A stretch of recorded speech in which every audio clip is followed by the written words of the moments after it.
laws of marriage, when the Lord healed our marriage, I asked the Holy Spirit to teach me how to be a husband. I read in John 16 where Jesus said, when the Holy Spirit comes, he'll lead you into all truth. And so we were on the brink of divorce. And the night that I told Karen to get out of the house, I asked the Holy Spirit, because she was about to leave, I said, teach me how to be a husband. And it was the first time I'd ever shown any humility or been willing to admit that I didn't know something. And he did. And it was a few days later, I woke up and I was praying and reading my Bible, and the Lord said, turn to Genesis 2. And I turned to Genesis 2 and I read that passage, for this cause a man will leave his mother and father, will cleave unto his wife. The two shall become one flesh, and they were both naked, the man and his wife, and they were not ashamed.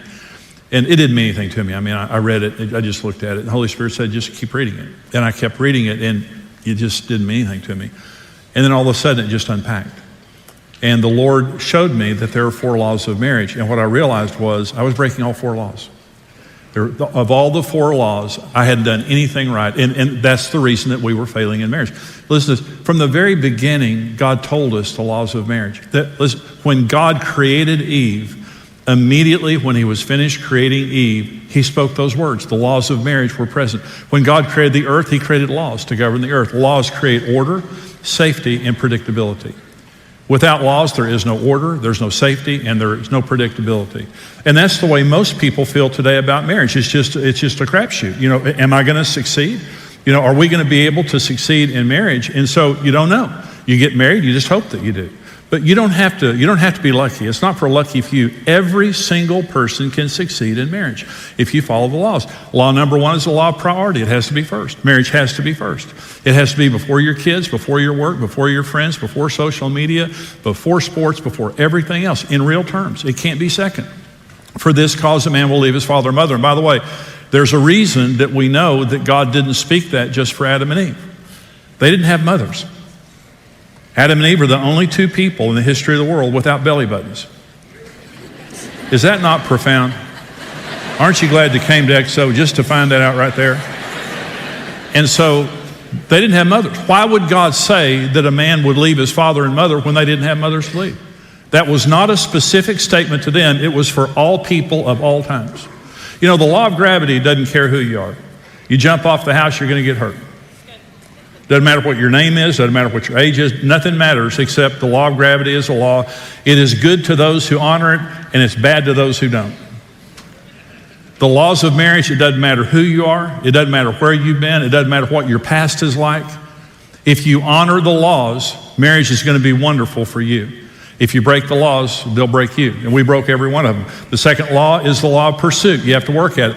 It says, for this cause a man will leave his father and mother and cleave to his wife. Now the word cleave, or be joined in some translations, that's just not, when you think of cleave in the English language, think of meat cleaver. That's not a good picture to get in your head, about marriage. It's the word dabak. It means to pursue with all your energy.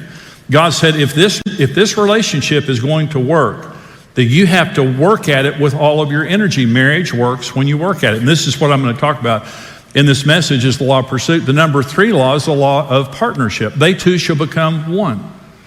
It's the most profound word that you can use for unity is the two shall become one. You have to share. Marriage is about sharing. There are people that I counsel all the time. They're 2 individuals living in the same house who have nothing in common.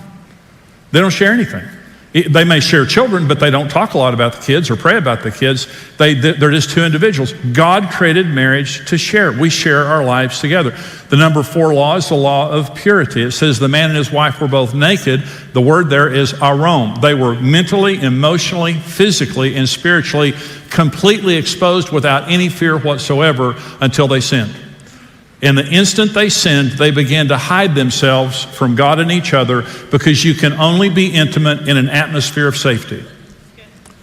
And when we sin against each other with our words or deeds and we don't take responsibility for it, we cannot have intimacy because this is the Holy of Holies. I can't open it to a person who's careless.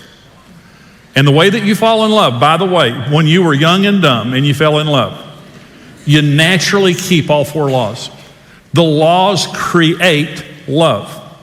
The laws of love you cannot create love apart from the laws of God. So what did you do right when you started dating? You put each other first. You worked at it, right? If you'd just been a bum up until then, you started working at it then. You shared everything. You laid awake till 2 a.m. breathing on the phone. And you shared all your feelings, all about your past. You share. And you were careful, right? I mean, when Karen and I started dating, I would drive so carefully. You fast forward 5 years, she was constantly, I was just a horrible driver. And I'd hit a huge bump and her head would hit the ceiling. I said, well, just stop, griping, and wondered why we had a rotten marriage. And so when I realized, the Lord told me that just one morning I saw there's 4 laws of marriage. They're laws. And so when I realized there are 4 laws of marriage, I thought, Karen's not first, golf is first in my life.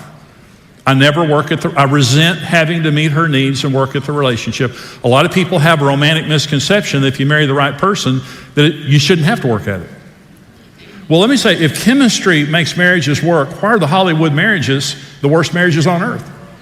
If people had chemistry, those people are so pretty, they should explode when they kiss.